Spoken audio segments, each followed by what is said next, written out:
Então, é importante saber o hebraico. De uma forma geral, para quem está como ouvinte, está se associando à Torá, deixando o cristianismo, por exemplo, ou outro tipo de religião, para adotar a Torá como seu guia de fé, tá? Aí a pessoa vai estar cumprindo o quê?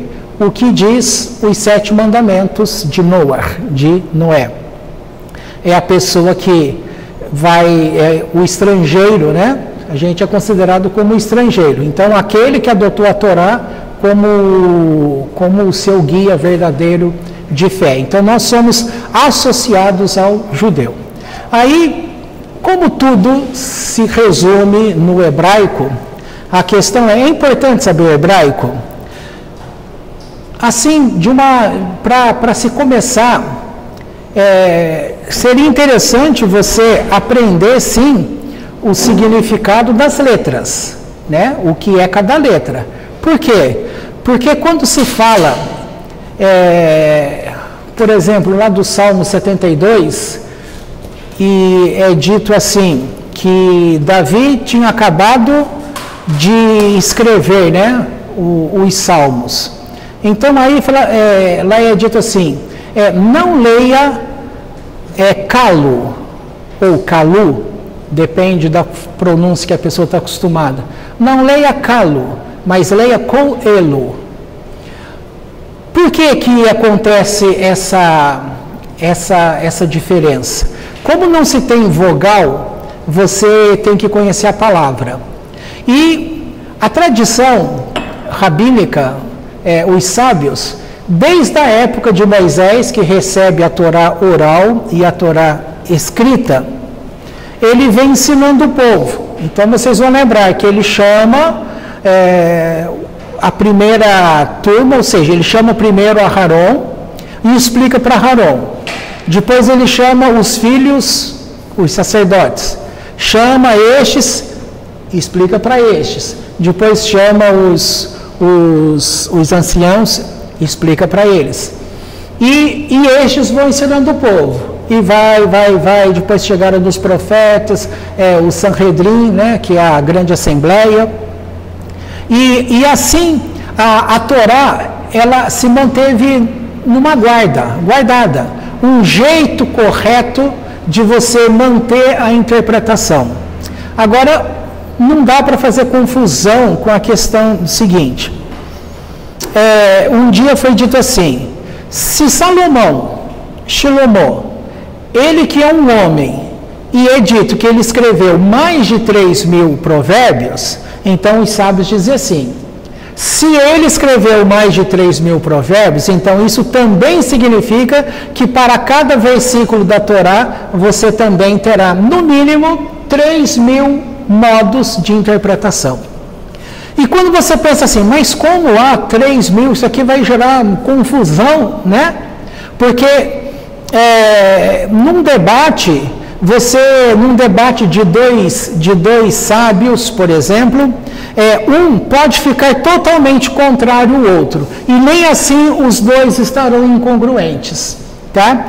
Uma regra também que vale assim, você tem um texto, um outro texto, se está totalmente aqui um contra o outro, vai ter um terceiro que vai apaziguar estes dois, entendeu? No campo do debate, ocorre que um sábio, debatendo com outro sábio, eles vão ficar mais sábios. Por que esse sentido? É diferente do que a gente está acostumado, que um quer vencer o outro. Ali não é questão de um querer vencer o outro. Um defende uma tese, o outro defende outra tese, e aí você tem um somatório. Você entende? Não é fulano não está contra mim, ele está mostrando um lado. Tá? A Torá é como um diamante, ela tem vários lados, tem vários modos de você enxergar. Por isso que os versículos são estudados no nível chamado pardês, que significa pomar. Você vai ter esses 4 níveis de interpretação, sendo que o Sod, ele é considerado a Kabbalah. que é o nível mais profundo, é o nível místico. E é justamente quando começa a perceber um nível místico, vai entrar muito essa questão de como se fala a palavra, tá? Eu não vou lembrar qual que é a palavra específica, mas um dos generais de Davi, porque todos são estudantes de Torá. Se você... a gente tem a ideia que lá em Israel, naquele tempo, o povo todo devia ser iletrado, isso e aquilo. Não, pelo contrário. Os soldados, os generais, eles eram mestres de Torá. Por exemplo, o Aitofel, que é o nome da Bíblia, quem era esse homem? Ele era um sábio que acompanhava Davi. E o conselho dele era tiro e queda. O homem não errava nessa estratégia. E naquela época que o Avshalom, ele deu aquele golpe para poder tirar o reino do pai dele, Davi, ele temia muito, porque o Aitofel tinha ficado, lá no hebraico fala Ahitofel, lá o cara tinha ficado lá. E aí a preocupação dele era justamente, o cara vai dar um conselho lá e vai ser fatal, eu estou acabado. Nisso Davi se encontra com um outro homem muito sábio, e esse cara disse assim, eu vou seguir com você, eu vou servir ao mestre, ao rei. Ele falou, não, se você quer me servir, volta lá para o palácio, vai lá e seja lá os meus olhos e os meus ouvidos. Quando faz uma reunião para poder ouvir, né, as declarações, o Ahitofel, ele dá um conselho que se o Avshalom levasse a sério, aceitasse, e era para aceitar, Davi teria sido destruído, né? E o conselho, se não me falha a memória, grosso modo seria assim, olha, já pegue os homens tudo agora, já corre atrás do teu pai, porque está todo mundo cansado, ninguém está aí preparado para nada, vale, vocês vão destruir tudo já, porque você tem que destruir teu pai para você mostrar para o povo que você é o rei. E lembrando que Davi era um homem amado por eles. E esse homem, aquele que encontrou lá com Davi, levanta a mãozinha e fala, hoje o teu conselho não foi bom, você é o mestre dos mestres, mas hoje entrou em algum circuito aí e teu conselho não foi bom. Por quê? Porque o teu pai é um homem velhaco, é um homem esperto, inteligente, acostumado à batalha. Você acha que ele está de bobeira ali? Ele está com certeza com uma estratégia que, se vocês forem agora, vocês que serão acabados. Entendeu? E aí isso fez o rei, entre aspas, ficar na dúvida. E ele acabou não aceitando o conselho de Ahitofel. E o Ahitofel, ele, como conselheiro, ele tinha interpretado um sonho, e este sonho que ele interpretou mostrava que ele seria rei. Então, esse conselho que ele deu era para destruir Davi, você elimina um rei. Depois, ele ia eliminar o Avshalom, para ele depois, então, subir ao trono. Entendeu? Mas você sabe que com certeza isso aí não deu certo. Um outro erro que ele teve é que quando Davi mandou trazer a arca nas carroças, vocês lembram disso? Ele foi, aí deu aquela confusão toda lá, aí ele tinha colocado para o povo, se alguém tivesse uma palavra de Deus certeira para aquele tipo de coisa, era para falar. Ahitofel tinha a palavra correta, mas ele colocou meias verdades, porque ele tinha interesse na causa, tá? Então você perceba que onde quer que as pessoas estejam, há interesses diversos, há interesses, e aqueles todos, como estudantes de Torá, eles estavam sempre pervertendo uma interpretação. Essa perversão de interpretação era um risco que se corre. Então você precisa ter uma linha, assim, ó, uma via, que você tem que declarar, olha, essa é a visão judaica para o assunto. Você tem que ter aquela guia.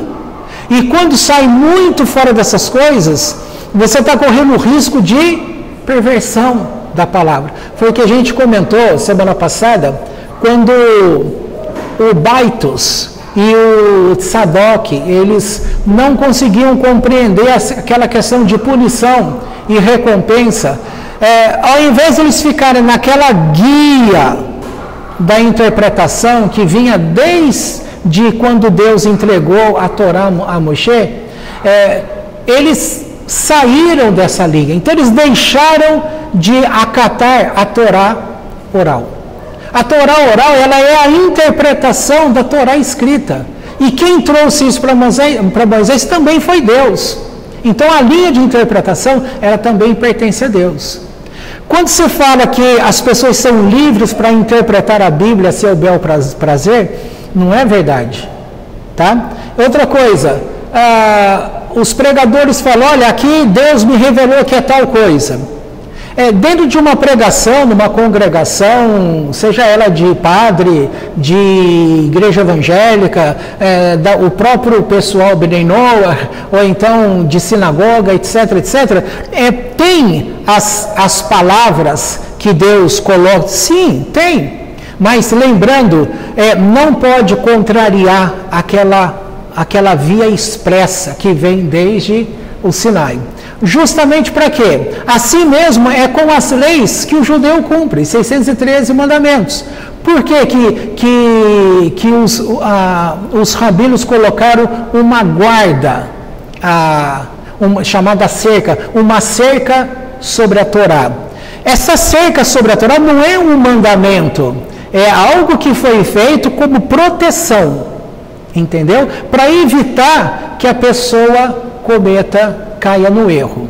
Por isso, você também, no seu dia a dia, vamos pensar assim, se uma pessoa é proibido tomar vinho, não é. Mas uma pessoa que já teve problema com vinho, o que ela tem que fazer? Se afastar do vinho. E para ela se afastar do vinho, ela tem que criar uma cerca. Que tipo de cerca? Eu não vou na casa daqueles amigos que se entopem de vinho. Eu não vou comprar vinho na minha casa. Ele pode tomar um cálicezinho e tal, falar, até consigo. Mas e se eu perder o controle e desembestar? Então, o que a pessoa adota para ela? Não vou ter isso na minha casa. Entendeu? Isso vale para outros assuntos. Vamos imaginar alguém que seja viciado em televisão. Programa, televisão, qualquer coisa. Então, se aquilo toma muito tempo da pessoa e faz com que ela não vá se dedicar a coisas para crescimento espiritual, ora, ela vai ter que criar um meio de que aquela televisão não funcione para ela. Entendeu? Isso aí, como exemplo bobo, para você entender a ideia de cerca da Torá. É uma proteção, é para o bem. Entendeu? Aí vem a questão, a gente começou aqui falando, a gente está na Parashá Tazria. Vamos ler aqui o começo, que aí eu volto para o princípio que eu estava dizendo. Estamos no capítulo 12, porção semanal Tazria.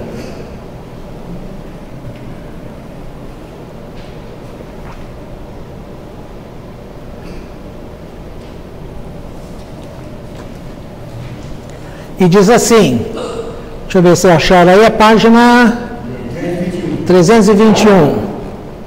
Então, começa o texto dizendo, e falou o Eterno a Moshe, dizendo, fala aos filhos de Israel, dizendo, a mulher, quando conceber e der à luz um varão, será impura por 7 dias, como nos dias da impureza de sua indisposição será impura. E no 8º dia, circuncidará a carne de seu prepúcio, do menino. E 33 dias estará com o sangue da purificação. Em nenhuma santidade tocará, e no santuário não entrará, até que se cumpram os dias de sua purificação. Se der à luz a uma menina, será impura 2 semanas, como na sua impureza, e 66 dias permanecerá com o sangue da purificação. E ao cumprirem-se os dias de sua purificação, pelo filho ou pela filha, trará um cordeiro de idade de 1 ano por oferta de elevação, e um pombinho ou uma rola por sacrifício de pecado à porta da tenda da reunião ao sacerdote. E oferecê-lo-á diante do Eterno, e expiará por ela e se purificará da impureza de seu sangue. Esta é a lei, que der à luz varão ou mulher. Então, veja só, a pergunta que se vai fazer, vai seguindo o texto falando sobre essas questões. Por que uma mulher ficaria como impuro? Vai ficar pensando, mas o que tem o nascimento de uma criança e a mulher ficar impura, a semelhança de quando ela está na fase menstrual? O que tem uma coisa a ver com a outra? Entendeu? Mas a ideia básica é que, pergunto para você, toda mãe que gera filho, ela tem depressão pós-parto? Não, né? Mas concordo que tem muitas mães que têm depressão pós-parto? Entendeu? O fato de ter muitas mães não significa que todas, tá?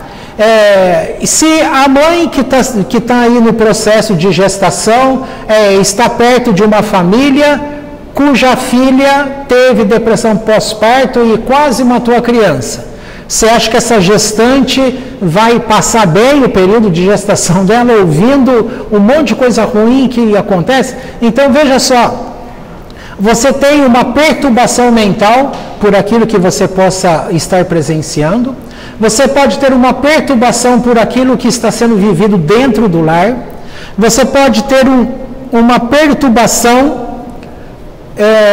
de processos ou seja, que está dentro da pessoa, que não tem nada a ver com aquilo que está do lado de fora, está de acordo com o pensamento dela. Então a ideia aqui é a individualização, é você considerar que é possível uma mulher passar por esses tipos de crise.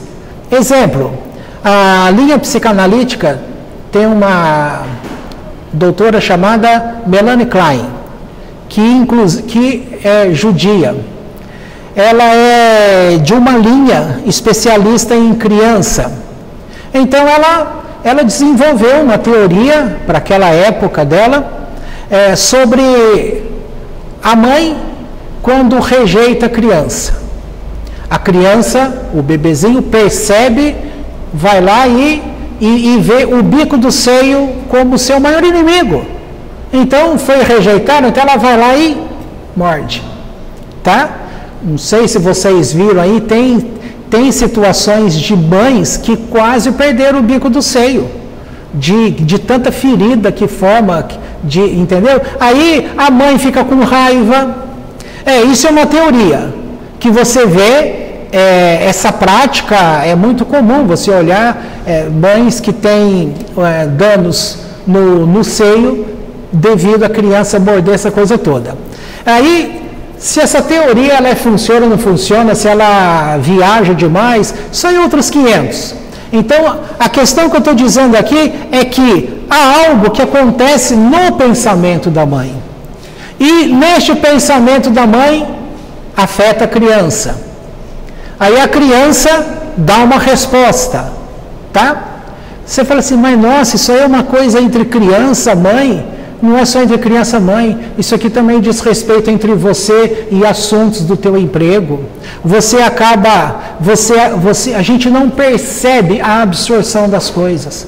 Como a gente já aprendeu que o ar, ele não carrega apenas o fator eletromagnético, as ondas eletromagnéticas, Não é somente ondas de TV, de rádio que vêm pelo ar. Não, pelo ar também estão sentimentos, pensamentos. O ar está carregado disso, por causa da respiração.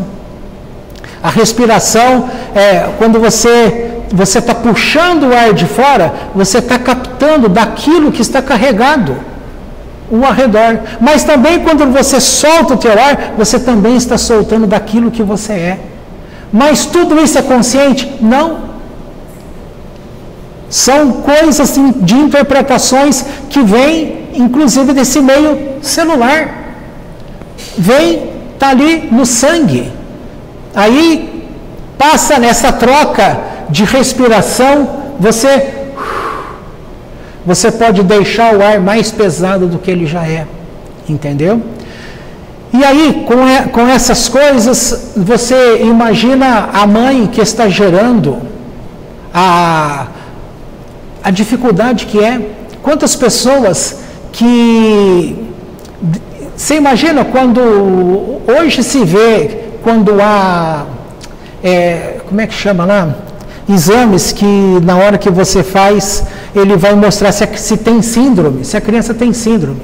Em determinados tipos de síndrome, é autorizado tirar, entendeu? E agora imagina numa época que não tem nada disso. Até hoje, com toda a tecnologia que se tem, na hora que a moça está grávida, por mais que ela não converse nada com ninguém, mas lá no fundo, ela pensa no se. E se o meu filho, diz a psicanálise assim, que esse período, a filha fica pensando assim, se eu fui uma má filha, então agora eu vou ter um filho para me ferrar, para eu pagar o que eu fiz com mamãe e papai. Mas isso não é consciente, a grande maioria não, entendeu? Mas será que esse filho está vindo para fazer essa pessoa sofrer? Pode ser o caso, pode não ser o caso. Agora, sendo o caso, tá? Como que no dia a dia aqui, religioso, de uma forma genérica, vai se falar que veio uma alma ruim? De onde vem essa alma ruim? Em conhecimento de vocês aí, quem já foi católico, espírita, vocês têm aí alguma coisa para lembrar de explicação daquilo que, numa situação dessa, se uma pessoa está pensando que ela vai ser punida, então, de onde vem essa punição? Como que vem essa alma? A aceitação de uma forma geral não é de que tudo que tem no céu é bom, correto? Não pensa? De onde vem essa alma? Vem de lá da eternidade. Agora, a questão é, pelo ponto de vista judaico, o relacionamento do papai e mamãe para gerar uma criança, ele é extremamente importante. Então, qual é a regra? Para você, quando vai olhar, você tem que ver o que esse casal estava passando antes da gravidez, o que acontece durante a gravidez e o que acontece nos meses pós-gravidez. Esses três históricos já vai determinar o comportamento daquela alma que nasceu como criança para aquela criança. Tá? Aí já é possível ver determinados tipos de distúrbios para aquela criança. Tá? E vamos chamar desses distúrbios como coisas da natureza normal, mas que causa dificuldades, entendeu? Agora, por outro lado, também é dito assim, e o papel de papai e mamãe? O que cada um era? O que eles têm com Deus? O que eles estavam pensando no momento do ato? Aí você vai falar, nessa hora você vai pensar em quê? O que você está querendo dizer? Tem hora que vai falar assim, poxa, mas como que são essas coisas? Tem gente que usa a situação apenas para obter prazer, não é verdade? Alguém vai para a cama só para pensar em ter filho? Se você pensar assim, isolado, você vai encontrar um monte de casal que está querendo ser papai e mamãe. Então eles vão, sim, pensando em alguma coisa, tá certo? Mas de uma forma geral, o que as pessoas estão em busca? Prazer. Cada um obtendo o seu prazer. Aí numa dessa, vem uma criança. Aí essa criança, ela já chega no mundo o quê? Eu não queria ser pai. Eu não quero ser mãe. Aí quem sofre? A avó. Porque a mãe, se é muito criança, hoje, nos tempos atuais, a quantidade de menina jovem com 15 anos grávida é muito grande. Tem criança, pode chamar de criança, que já está sendo mãe. Tem caso de 12 anos está grávida. Entendeu? Como que uma criança vai cuidar de uma criança? A formação dela mental. Como que ela vai ter condições de cuidar? Vai trabalhar? Nem idade tem. Então, o que vai acontecer? É uma perturbação no lar. É um cansaço para a mãe dessa menina, que vai ficar com a obrigação de ser mais mãe do que avó. E aí, você acha que essa confusão toda, se for colocando mais coisas, você vai ver que vai virar um balaio. São situações diversas, tá? Aí a questão é, muitas crianças que nasceram nessas situações complicadas foram pessoas excelentes. E você vai ver que pessoas que nasceram em situação que não era complicada como essa, e foram pessoas terríveis. Por um lado, vai se entender que o filho não depende do pai. É aquele famoso lá, filho de peixinho, peixinho é. Por exemplo, Eli era o sumo sacerdote na época de Samuel criança. Mas os filhos eram terríveis. Samuel, quando é entregue ali para Eli, cresce na presença de Deus, esse menino vai crescer, vai se tornar homem, ele sempre é aquela pessoa que está trazendo de volta as visões de Deus para o povo, a espiritualidade volta com força total, o povo volta a ter prazer com a Torá de Deus, e aí os filhos de Samuel crescem, no final da vida dele, ele anuncia o povo, entre aspas, a aposentadoria dele, né? O povo fala assim, olha, nestes anos todos que você esteve no nosso meio, não temos um fio de cabelo para falar contra a sua gestão. Não podemos dizer o mesmo de seus filhos. Então, um homem extremamente zeloso, os filhos não acompanharam o extremo zelo, tá? Então aqui, você já vai ver, não é só porque o pai é maravilhoso que ele vai ter um filho maravilhoso. Tá? Como que se determina essas coisas? Se determina, você tem que pensar, há um jardim celestial. Nesse jardim celestial, na Parashá Ahalemot do Zohar, vai trazer um parágrafo que vai dizer que as almas estavam todas reunidas na eternidade com Deus e todas elas se apresentam diante dele com o mesmo rosto, as feições humanas que elas terão um dia quando estiverem aqui na Terra. Então ali já vai mostrando que há aqueles que têm os seus bons procedimentos. Então, se são ótimos procedimentos, são almas boas, que na hora que Deus precisar, Ele vai pegar desse grupo de alma e vai trazer à Terra. Porque aqui, quando você pensa em Terra, no nosso meio, gente, quem controla tudo? Não é Deus o Todo-Poderoso, não é Ele o Criador, então Ele é responsável por tudo. Ele vai precisar, se o mundo está pendente na maldade, então vai estar assim. Então, se aqui a santidade está aqui embaixo e a maldade está reinando, ele vai precisar equilibrar. Como que ele vai equilibrar? Trazendo almas aqui para a terra, fazendo com que crianças ao nascerem tenham uma alma de excelência. Pessoas que vão se dedicar a Deus, vai atrair a luz divina abaixo para poder fazer o quê? Equilibrar.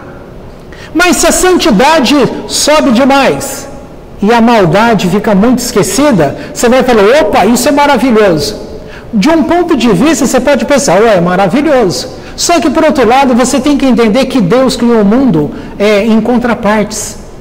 É para ter um equilíbrio. Mas você vai ter um momento que a santidade vai estar maior e a maldade menor. Aí vai ter que equilibrar. Mas vai ter outro momento que a ruindade está grande demais, a santidade vai ter que equilibrar. Então, essa questão, você tem as almas que pertencem ao jardim de Deus, e é ele que vai pensar, ele vai pegar a alma, está nascendo uma criança agora. Aonde essa criança está nascendo? Em Campinas. Aí vai ser analisado tudo ao redor daquela família, daquela criança, daqueles pais, daquele bairro, da cidade, do estado, do país, da localização América do Sul, entendeu? Para quê? Para que se tenha equilíbrio. Mas a gente, por outro lado, escuta assim, uma andorinha não faz verão. Não é isso? Mas é engraçado que quando o Brasil foi pentacampeão, até hoje fala que o Romário trouxe o título para o Brasil. Mas ele é um jogador. Mas não é penta, foi no tetra, né? Porque no penta era a época do Rivaldo e o Ronaldinho. Mas que seja, pensando sobre o futebol, o Brasil, quando ganhou a última vez, você tinha Rivaldo e tinha o Ronaldinho. Fazia diferença? Tanto é que, cadê? Você não tem jogador assim hoje, já há muito tempo. Tá? Aí fala sobre o Neymar. O Neymar é um jogador excelente, tal. Mas não joga. Não tem cabeça. Ou seja, ele não é um atleta profissional, ele é um craque da bola. Que ele não está a fim de... Não teve, né? Porque já está acabando a carreira. Agora, por outro lado, o Messi na última Copa, é dito o quê? O Messi trouxe uma Copa para a Argentina. Mas ele jogou sozinho? Então, aqui faz você pensar o quanto uma pessoa, ela influencia todos os arredores. É dito que foi dito para Baal Shem Tov que numa visão ele subiu e esteve com o Mashiach, com o Messias, e ele pergunta, quando o Senhor virá? E aí ele fala, olha, eu irei quando os teus ensinos forem alcançarem os confins da terra. Grosso modo falando, seria isso. A partir disso, até o dia de hoje, todas as linhas judaicas de conhecimento aí, eles terminam seus ensinos, dizia, esperamos o Messias, que sua volta seja em breve, amém. Você vai ver que é uma frase mais ou menos assim, quando eles terminam a sua pregação, o seu ensino. Baal Shem Tov foi o único que trouxe ele renovou esse judaísmo para o povo, trouxe de volta aquela alegria em buscar a Deus, tá? Mas esse homem, por outro lado, ele era acostumado, ele dizia assim, que milagre está relacionado com a frequência da aparição dele. Se o milagre aparece muito, ele deixa de ser um milagre para ser encarado como natural. O que era muito natural na vida de Baal Shem Tov? Por exemplo, naquela época não tinha carro, viagem com animal, né? E ele tinha que fazer uma viagem, por exemplo, que durasse 10 horas. Mas, dadas circunstâncias, talvez, de tempo, era muito frio lá aquele lugar, então o que Deus fazia? Acelerava o tempo. É como se os pezinhos dele subissem do chão e o chão, e ele chegava no lugar que ele tinha que chegar em 1 hora. É dito também para a gente, pela Torá, que quando Jacó, né, o Yaakov, ele tinha dito, jurado lá, né, quando ele sai em fuga de Esaú, né, ele passa por aquele local que o pai tinha abençoado, aquela coisa toda ali, ele fala para ele, se você me fizer ir, e quando eu voltar, eu darei dízimo. Não é assim que ele falou? Aí ele vai, ao invés de ir direto para Labão, ele vai estudar a Torá. Ele vai ficar nas tendas de Shem por 14 anos. E aí, quando ele está indo, ele falou, nossa, eu esqueci, eu disse que eu ia passar lá e orar. Mas Deus queria trazer para ele aquela experiência da escada. Aquele texto bonito. E aí, o que Deus faz? Deus dá uma ordem para o sol abaixar rapidinho. Acelerou o tempo. Por quê? Porque era uma regra. O homem não deve viajar sozinho à noite. De preferência, não deve se viajar à noite, para evitar problema. E aí, quando ele chega lá, o sol rapidinho, ó, imagina, ele chega 2 horas da tarde, para fazer uma oração ali, então ele já queria ir embora rapidinho. E Deus faz o que? Ó, o sol baixou, escureceu. Aí não pode viajar, tem que dormir ali para ter aquele sonho que Deus queria tratar com ele. Lá no tempo de Josué, é sabido que ele fala para o sol. Ele fala para o sol, cala-te. É a palavra lá do hebraico. Em português você vai encontrar, se eu não me engano, detenha-te. Mas a palavra é cala-te. Então há uma ideia do sol como servidor de Deus, que ele cumpre o seu trabalho. Entendeu? E ele, sabendo disso, ele fala para o sol, que é o servo de Deus, e fala, olha, o sol segue o dia cantando. E se ele parar de cantar, ele não trabalha. Então ele dá a ordem, cala-te.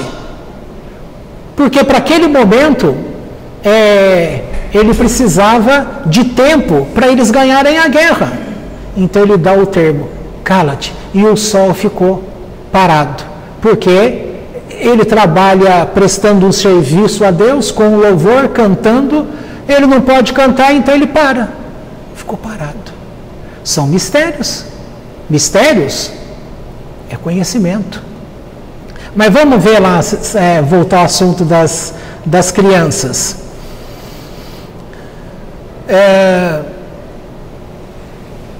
Quando um pai queria ter um filho homem, ou quando que ele quisesse ter uma filha mulher, eles tinham como escolher? É dito que sim.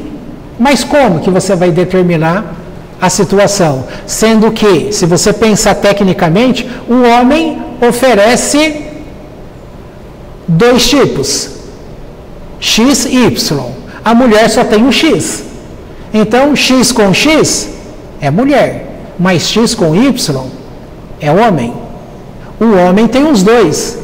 Então, em tese, ele vai determinar se a criança vai ser menino ou menina. Tá? Agora, como que ele vai fazer com que ele envie um X ou um Y? A gente pensa, porque a gente olha na matéria. Tudo aqui está no físico. Aí você pensa do de baixo para cima. E sendo que você tem que aprender a pensar do de cima para baixo. A questão, tudo que se forma, a gente pensa assim, fisicamente falando, se pensa que você vai extrair a energia da matéria. Tá? E tudo funciona assim nos tempos atuais. Só que a matéria, ela já é energia. Não é que você vai destruir a matéria para tirar a energia. Você tem tudo é energia. E tudo está formado por energia. Só que, pela física, vocês aprenderam na escola aí, que tem o vácuo. Certo? Porque lá no vácuo a fórmula é outra. Só que você vai aprender que o Ein Sof não é a luz infinita de Deus, não é dali que originou todos os estados, tudo que veio à existência. Então, essa luz que veio e preencheu e preenche tudo, e é tudo. Então, se você entender por esta ótica e você pensar nesse nível energético, não tem vácuo, porque o vácuo está cheio dessa energia. Mas os instrumentos tecnológicos da ciência hoje, eles não enxergam esse tipo de energia. Então, é o vácuo. Mas não tem vácuo. O que tem é energia. E aqui do nosso lado, pensa-se o quê? Nós temos movimentos que estão dentro de nós. Tá? Esse movimento que está dentro de nós entra em contato com o que está fora. Movimento que está fora. Entendeu? Quer dizer, eu sei que você não entendeu, mas a gente adoece porque primeiro aquilo foi tendo uma perversão dos nossos pensamentos. Não aqui no corpo, essa parte do corpo é o último grau. É diferente aí da dengue, que a dengue ela é motivada por um bichinho que te morde. Tá? Agora, nós estamos pensando numa dor de cabeça, numa ânsia de vômito, num outro tipo de câncer, que tudo que vai acontecer, o quê? Vem dos pensamentos da pessoa.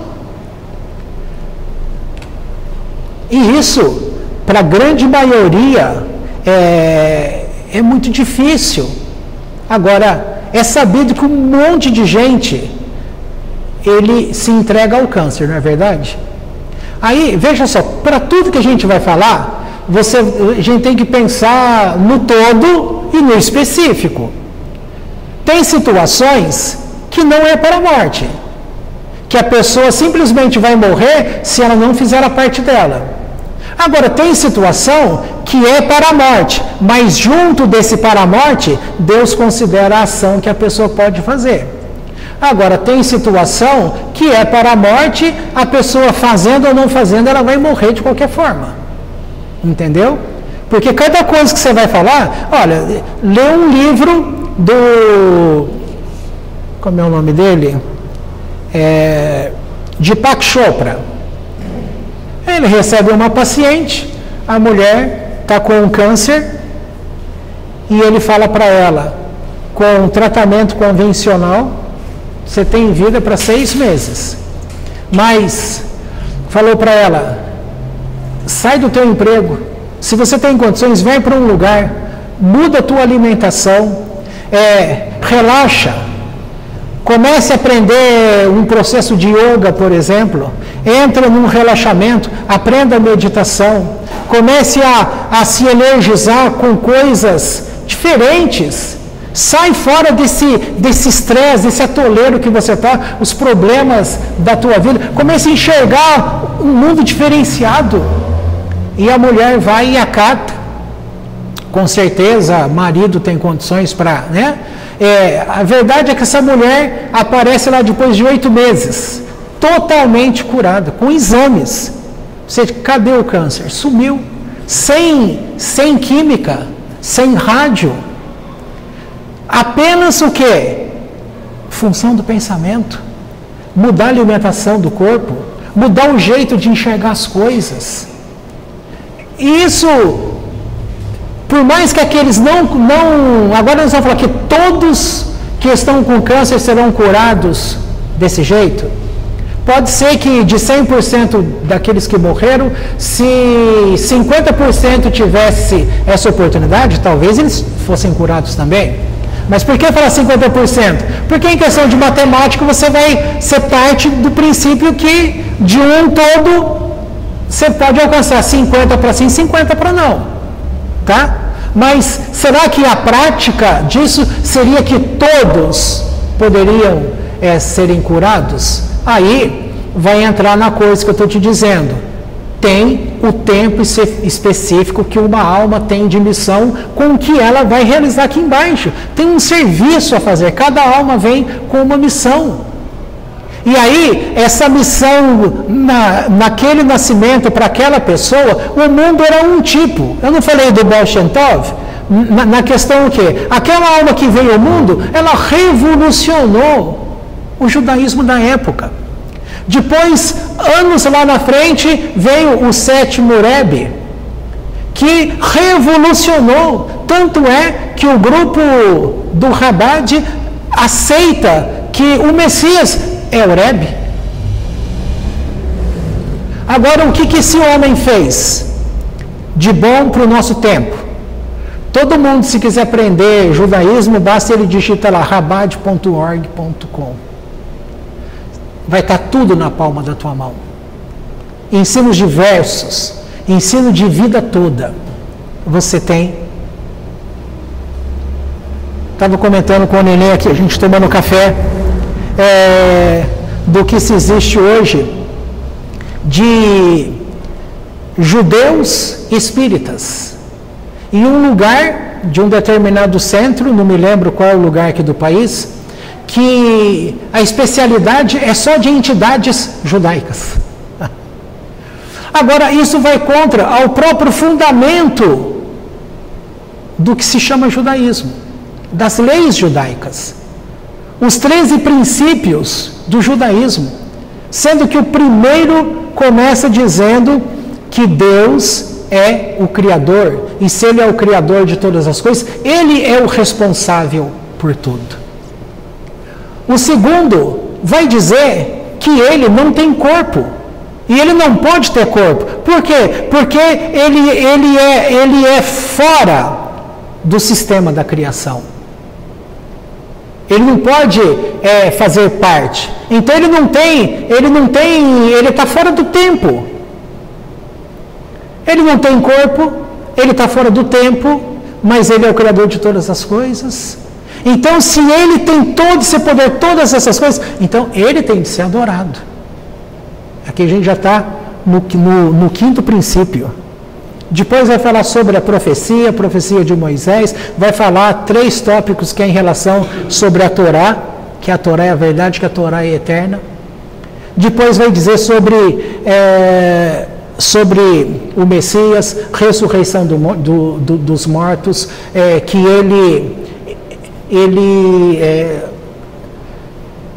a punição e a recompensa também pertence a Deus, e ele também controla as coisas, ou seja, tem um nome específico para isso, a divina providência. Tá? Então, baseado desses 13 princípios, como que você vai encaixar um judeu espírita? Para você falar de uma entidade espírita, dá para falar, tal, mas entender aquilo como uma realidade concreta, como verdadeira, não vai servir. Por que não vai servir?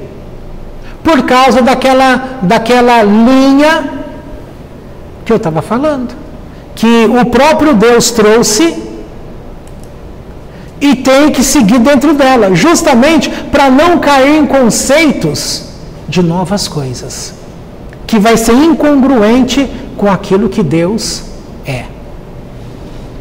Por exemplo, há judeus, rabinos, que são chamados hoje de rabinos, mas que creem em Jesus.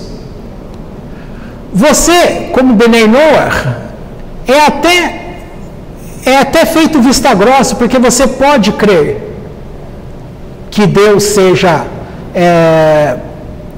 como é que fala que Jesus, como é que é Deus? Que Jesus é Deus, ou seja, Deus veio morar no corpo de alguém, tá? O Benei Noach, ele até pode crer em Jesus no cristianismo. Há uma linha que diz isso. Mas o judeu é impossível, não dá. Porque a raiz de alma dele, ela é diferente. Ela é para algo específico. Entendeu? Então é impossível, nesse sentido, um judeu crer. Quer dizer, impossível não é porque você está vendo aí um monte, certo? Mas para ele crer nesse sentido, ele está desfazendo desse princípio, ok? E se você desfez esse princípio, você está tirando colunas e aquilo vai, tá? Tá vendo como as coisas não é simplesmente só falar? Fica complicado só falar porque, dando o exemplo lá desse paciente do Deepak Chopra, não é um ou dois, é um monte de paciente que com orientação assim, a pessoa vai lá e é curado. Um monte de gente é curada assim hoje? Sim. Há o tipo do pensamento, a forma como se explica, traz ali informações de você saber compreender essa manipulação das coisas. Você tem aquela questão de pensar afirmativamente. Você vai lá para o Evangelho, capítulo 11 de Marcos, a tese famosa, que se você crer que você é curado, se você crer verdadeiramente, você já está curado. Então, é essa mesma tese, que aquela moça foi curada, que aquele outro é curado, tal. Agora, as pessoas não têm o foco naquilo que está acima. A questão falando sobre a física que a gente comentou há pouco, o que vem primeiro, que dá origem a tudo, é a energia divina. É dela que advém todas as coisas. Tá? Ela é dispensada aí em frequências diversas.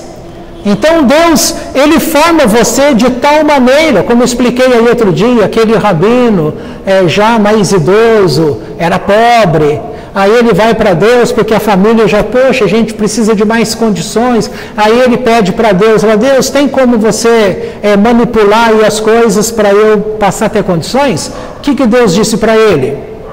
No seu caso, você tem que morrer. Aí você nasce de novo, aí eu vou te fazer desse jeito que você está pedindo. Aí ele falou, mãe, peraí, mas era o caso dele. O jeito que Deus formulou, juntou as coisas. Então, você tem que... Eu lembro que nesse dia, eu comentei sobre um filminho do Instagram, ou seja, é um Reels, que o cara está lá na rua, você leva para o cara, o rapaz levou lá uma cor, um verde brilhante, e ele sem maquinário de nada, só com as tintas na mão, ele olha aquilo, ele pega ele pegou um monte de coisa, às vezes um pouquinho de uma, mas um montão de outra, ele foi juntando tal, quando ele terminou, ele misturou, passou o negócio lá, juntou na mesma cor, igualzinho, brilhante, perfeito. Hoje você tem a máquina souvenir, máquina coral, máquina não sei o quê, você já, eu quero essa cor aqui. Pronto, a máquina vai lá e tal. E esse rapaz lá na rua, no talento, vai lá e fez. E está ali, pá. Então, esses montes de tinta são as energias que Deus tem das 10 Sefirot. Então, Ele quer você, para esse momento do mundo, para esse lugar de Campinas, para esse lugar do Estado, para esse momento que estamos passando, visando, então, você tem uma constituição específica. Aí ele vai lá, é uma porçãozinha aqui tanto de Hesed, é tanto de Gevurah, é tanto de Tiferet, é isso, é aquilo, tal. É uma coordenação lá perfeita, pronto. Fez aquele rabino, para voltar no exemplo dele. Mas agora para você ser você e fazer o que tinha que ser feito, não podia ter dinheiro. E eu fiz de tal modo que agora não, eu vou ter que quebrar tudo isso aí e fazer de novo. Não tem problema, só que você tem que morrer. Aí ele pensou bem, o que ele falou? Vocês lembram a resposta? Lembra? Ele falou, peraí, a minha missão aqui, eu já passei dos 50%? Aí Sim, Deus falou, sim, você já passou do 50%. Então, Deus, vamos deixar quieto. Já atingiu uma parte boa. Para que eu vou querer comprometer, ter que voltar aqui para começar tudo de novo? Quem garante que eu vou conseguir ser do modo que é hoje? Entendeu? Agora, para outras pessoas, já é permitido. Então você nunca pode generalizar, tá? Embora tudo é generalizado, mas tem que se entender. Você é diferente de mim, nós somos diferentes dele, ele é diferente, entendeu? Agora todos nós temos missões, tem coisas que eu não consigo fazer no teu lugar. E tem um monte de coisa que você não vai conseguir fazer no meu lugar. Agora vamos ao exemplo que eu tinha comentado com ele, aqui de manhã. Então, sábado passado eu estava aqui com vocês, eu saí daqui com febre. Tá? Mas eu tinha comentado o sonho de uma pessoa. Será que isso não vai trazer outra consequência? Não, eu só quero que eles entendam. Eu preciso que você entenda isso. Duas coisas que eu quero falar. O fato de eu ter comentado sobre uma pessoa, Deus não entendeu bem quanto a isso. Não é que Deus não entendeu, ele entendeu muito bem. Deixar claro, ele entendeu muito bem e viu que na minha atitude houve falha, que eu falhei. E onde talvez eu falhei? Eu quis pegar um exemplo para poder levar você a um conhecimento de valorizar, por exemplo, a sogra. Não foi grosso modo isso que eu falei? Tá? Se eu pego um exemplo de cá para aumentar aqui, levar você a aumentar o teu conhecimento aqui, e se eu denegrir essa pessoa? A vontade não era essa, mas eu posso ter sido encarado, denegriu a imagem dessa moça. Se denegriu a imagem, eu coloco a pessoa em vergonha. E quando você coloca uma pessoa em vergonha pública, o que acontece? O sangue sobra, fica quente. Foi assim que eu entendi, saí daqui com febre. Mas eu descobri isso no dia? Não. Eu penei aí de sábado para domingo, de domingo para segunda, e aí, lá quase 6 horas da tarde, que eu tive esse clique. Mérito para minha esposa. Desde o primeiro dia de sábado, ela me chama a atenção e fala, Rafa, você nunca fica doente. Sempre que você fica doente, é alguma coisa espiritual que foi mexido. E é verdade. Quando eu fico doente, alguma coisa aconteceu. E eu estava crente, acreditando que era a friagem da gente dormir diante do ventilador. Tá? Porque eu acordava com muito frio, a perna fica gelada, até doía. Não, isso é resfriado. Isso é resfriado. E aí chega naquele dia lá, penso isso daí, aí peço perdão para Deus e vou pedir perdão para a pessoa. Sempre que você tem que falar com uma outra pessoa, isso aqui pode ser um problema. Tá? Por quê? Aquela pessoa, ela não está com problema nenhum, até aquele momento. E aquilo que é um problema que é meu, eu posso, na hora de falar para ela podia criar um problema. Eu falei, nossa, mas você falou isso de mim? Não te perdoo, não, você é um cara isso, pronto, virou uma confusão. Então eu criei um problema, né? Mas eu fiz de um jeitinho tal, que a pessoa pudesse entender, já deixei claro, a culpa foi minha. Tá, no final das contas, a moça me perdoa, ok. Então eu já tinha o meu perdão, já tinha o perdão de Deus e tinha agora o perdão da outra parte. Ok, ainda falei para ela, se eu estou certo nessa análise, amanhã de manhã eu vou acordar, bye bye, febre, não vai ter febre mais, porque o motivo da febre foi esse. Ok, acordei no outro dia, zerado de febre. Tudo bem, passamos aí, qual é a parte boa? Eu digo para ela, olha, deu tudo certo, não tem febre nenhuma, acabou, então a análise estava correta. Aí vem uma explosão de bênção para ela, né? Porque ela pensa assim, olha, eu estou feliz, estou me sentindo amada por Deus, porque sem que eu soubesse de nada, Ele estava pensando em mim e Ele estava me defendendo. Olha que coisa bonita isso. E talvez, se você enxergar por um outro lado, a gente pode pensar assim, eu não errei em coisa nenhuma, foi tudo certo, mas aquela pessoa, Deus queria levantar o moral dela, o espiritual dela, queria mostrar para ela, ei, eu amo você, eu estou de olho em você, volte para mim, mude teu comportamento, sei lá, entendeu? E aí ele faz acontecer alguma coisa aqui, porque a gente tem estrutura, aguenta o tranco e entende. E quando leva a mensagem para lá, aí a menina pensa, poxa, Deus me ama, Deus tem,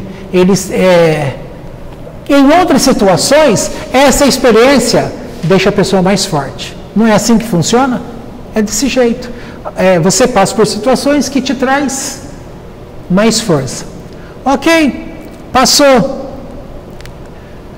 Só que, no outro dia, eu deito, porque gente fica, né, não comia, tá fraco, deitei, devia ser umas 3 horas da tarde. Quando eu olho pela janela, a nuvem que estava de cara para a minha janela, a nuvem começou a piscar. Você viu uma nuvem piscar e você não tem um laudo psiquiátrico? A nuvem estava piscando para mim. Não é piscando assim, não. Piscando é igual quando uma lâmpada aí está querendo falhar, você vai acender ela fica... Aí ela... Tchá. Quando é reator que nem essa, de vez em quando pega umidade, você vai acender ela pisca assim, ó. E aí ela liga, né? Aquelas lâmpadas grandes que você tem em casa, quase ninguém tem mais, mas quando aquele reator começava a dar problema, ou aqueles que é o negocinho da ponta lá, ele ficava fazendo assim, piscando, e acendia. A nuvem começou a fazer isso. Eu olhando, e eu não estava olhando para lá, mas aquele negócio piscando, aí eu olhei, no que eu olhei, a nuvem piscando, vou pegar o celular, vou gravar isso aqui, é um OVNI. E olhando para aquilo lá, que coisa mais linda, a lâmpada pisca, a nuvem pisca e acendeu, ficou clarinha, e aí ela voltava ao normal, e aí a associação espiritual que eu fiz, ou eu recebi a mensagem de Deus no meu espírito, eu entendi perfeitamente assim, vai piorar o caso, mas fica tranquilo, que está tudo bem. Ou seja, a lâmpada está acesa. Provérbios diz que o espírito do homem é a lâmpada do Senhor. E aí, eu sabia que alguma coisa ia acontecer de ruim, mas era para eu ficar totalmente em paz. Assim como na época da Covid, ele trouxe uma palavra para nós aqui, ó. A minha paz está com vocês. Fiquem em paz, não vai acontecer nada com ninguém. E não aconteceu, um monte de gente aqui pegou Covid. E não aconteceu nada, todo mundo passou bem pela situação. Ok, bastou essa palavra, no outro dia eu amanheci tudo vermelho. Aí era característico de dengue, zonzura. A zonzura ainda está um pouco até agora, dependendo de quando eu mexo aqui. E entendi. Aí ficou tudo vermelho, tal, esse negócio de baixa plaquetas, tal, tudo perigoso, um monte de gente morrendo. Você imagina a cabeça de uma pessoa, sendo que há pouco tempo eu tinha tido aquela palavra, né? Você imagina agora que não podia pensar. Aí o corpo todo vermelho, você pensa assim, nossa, você vai ficar olhando, se não é hemorrágico. Se é hemorrágico, pode evoluir o quadro e um monte de gente está morrendo. Mas eu olhava, nesse sentido, a partir desse momento, eu olhava para quem? Lembrança da nuvem. É a mesma situação. Abraão, sai aqui para fora, olha para o alto. O que você vê? Um monte de estrela. Então eu digo para você que você não tem filho nenhum, né? Abandona a tua astrologia aí, do que foi falado para você, e saiba que eu sou Deus. Eu vou mudar a situação e você vai poder ser pai. Só que você não vai ser pai de um menino, não. Aqui é Deus, é nós. Você vai ser pai de nações. Não é fraco, não. Mas, olha para o alto. São sinais. E aí, eu fiquei com esse sinal da nuvem de que fosse o que fosse chegar no corpo, do jeito que ele veio, ele ia embora. Não ia acontecer nada. Por quê? Porque Deus avisa antes. Capítulo 18 de Gênesis está escrito assim: farei eu alguma coisa sem antes avisar o meu servo? Sempre que vai acontecer alguma coisa comigo, isso é de muitos e muitos e muitos anos, sempre eu recebo aviso. Ah, mas isso aí é para se engrandecer? Não, isso aqui não é só para mim, isso é para toda pessoa. Desde que a pessoa se enquadre para poder ouvir a voz de Deus. Não tem nada exclusivo para um e para o outro. Isso é criação da mente das pessoas. O que Deus faz é para todos. Tá?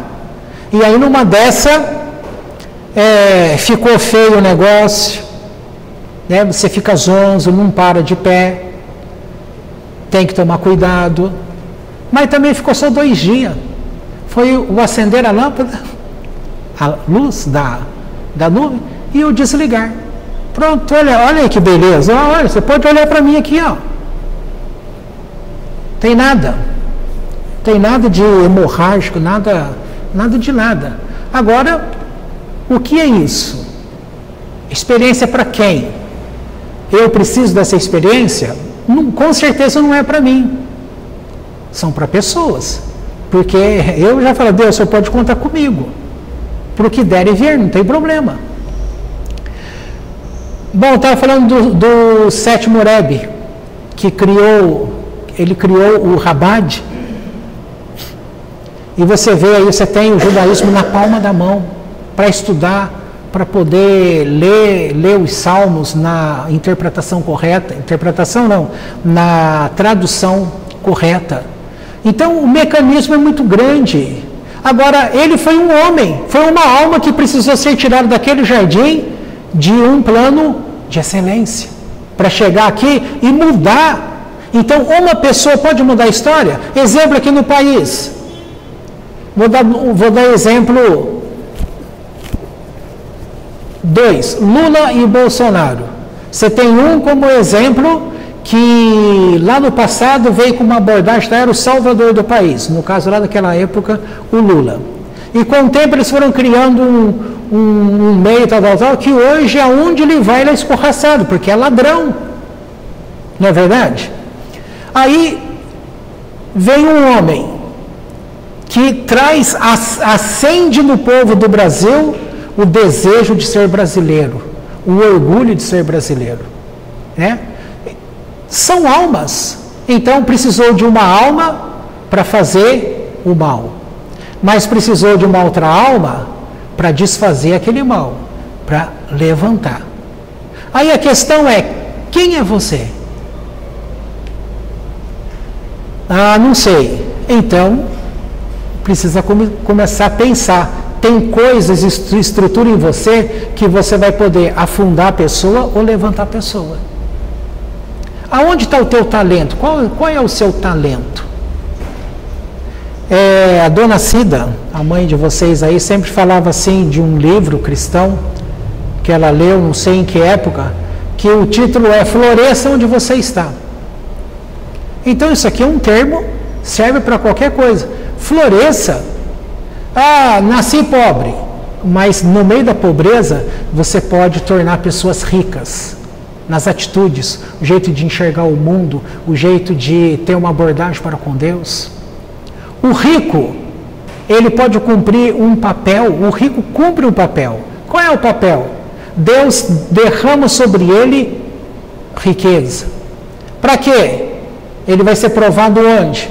Se ele vai fazer a justiça social. tem uma função, ele vai empregar pessoas, entendeu? Você imagina, para uma pessoa ter que mandar embora 1000 pessoas? Agora tem gente que manda 1000, 2000, 20.000 e não está nem aí. Agora quando a pessoa ela tem um grau de temor a Deus, ele começa a se prejudicar até o máximo, para ele não fazer o mal à pessoa. Então você vai ver personalidades diversas, mas não significa que aquela personalidade má, ela seja uma alma má. Tem um estudo que vai dizer que uma alma que é boa, ela pode se transformar numa alma ruim. Ora, se uma alma boa pode se transformar numa ruim, então o inverso é verdadeiro. Se uma alma ruim pode se transformar numa boa. E como que uma alma boa? Então, a alma boa, pensa assim, se ela já vem como boa, então ela veio lá de cima como qualidades boas, correto? Tá, mas entrou aqui é o esquecimento do mundo de lá.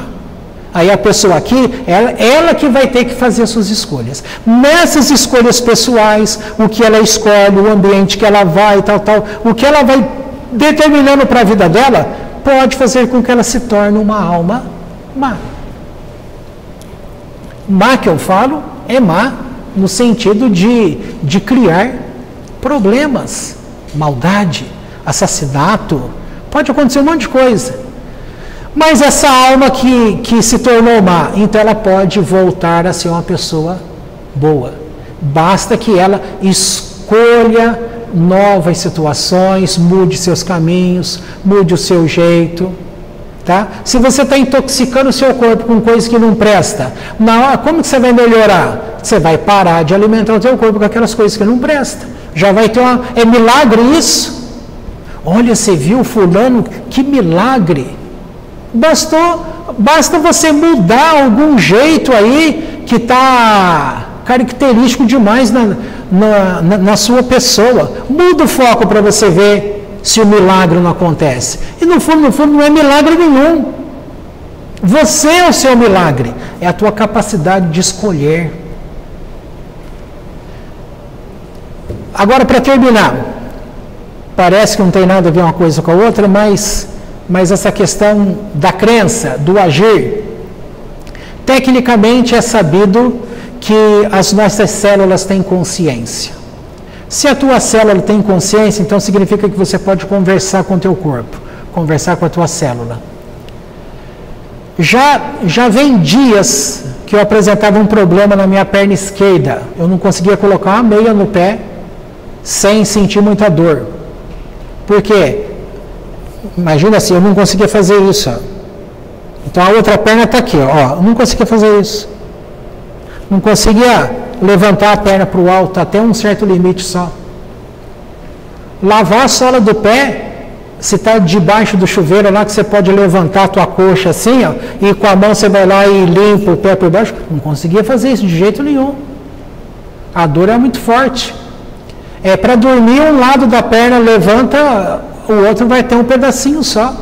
E foi passando até que ele clima. Mas peraí, isso aqui eu também posso resolver conversar com as células? Ah, tem que fazer um exercício? Pode fazer um monte de coisa.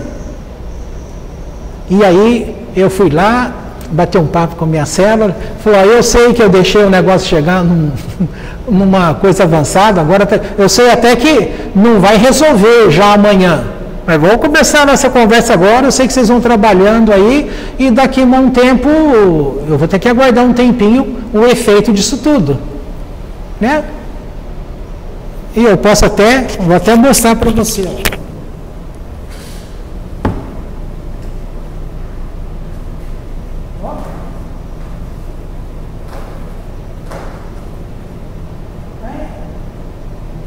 Aguentava.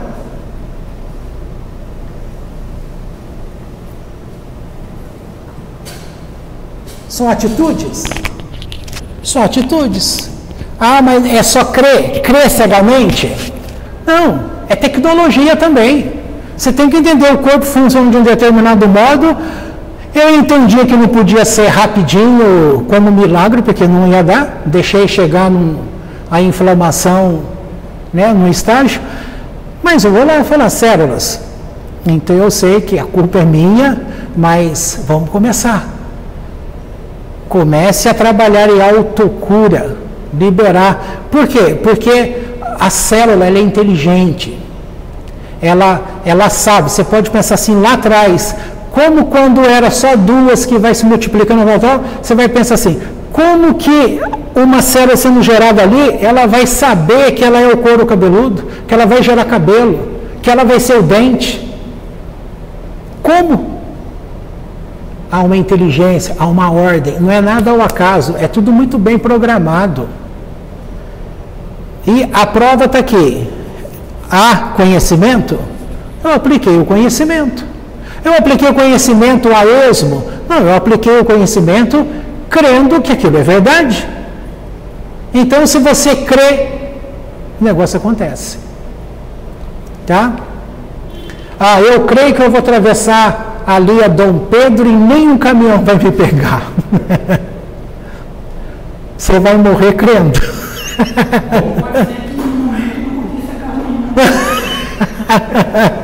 Ele escolhe bem aquele momento que não tem nada. Aí ele passa.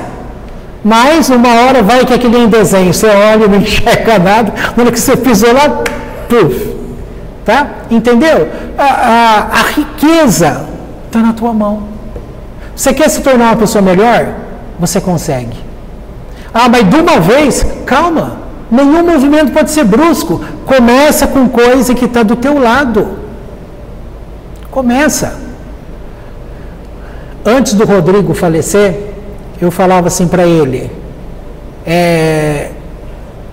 na hora que você chegar e sentar lá na mesa do café, experimenta aí na cadeira de cada um, dá um beijo no rosto de cada um. Fala bom dia para sua mãe, para o seu pai, para os seus sobrinhos ali, dá um beijo no rosto de cada um. Não sei se eu vou conseguir. Você vai tentar. Primeiro dia que ele fez isso, todo mundo, o que será que está acontecendo?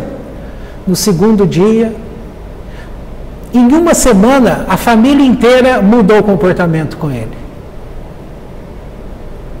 É uma prova de atitude. Experimenta aquele cara que é fechadão, sisudo, começa a tratar ele de um jeito diferente. Vai mudar o milagre. O milagre, você cria o teu milagre diário. Todo mundo está em busca de milagre de coisas. Comece você fazendo escolhas. Você vai ver que é diferente. E o principal, comece a despertar o teu milagre entre você e Deus. Porque você não precisa acreditar que uma nuvem iluminou na minha frente. Não era para você. Então, se você acredita ou não, para mim não afetou em nada, porque quem viu foi eu, quem sentiu foi eu, e quem cresceu espiritualmente foi eu. O bem foi para mim, não foi para você. Agora, se você acreditar que é possível, quer ver aquele exemplo que ficou famoso do livro O Segredo? Vocês ouviram sobre o segredo, aquelas coisas todas? Então a pessoa falava, eu ia no shopping, lá do livro isso, do documentário, eu ia no shopping e sempre tinha dificuldade para arrumar a vaga. Nunca tinha a vaga perto, tinha que ficar muito longe. Depois que ele descobriu aquela questão da mentalização, então ele já estava indo para o shopping, já imaginando a vaga, quando ele estava chegando naquele local que ele queria, o carro saindo e ele podia entrar. Quando ele começou a mentalizar essas coisas, quando ele ia para o shopping, acontecia desse jeitinho. Ele chegava naquele ponto que ele queria, um carro saindo, ele entrava na vaga.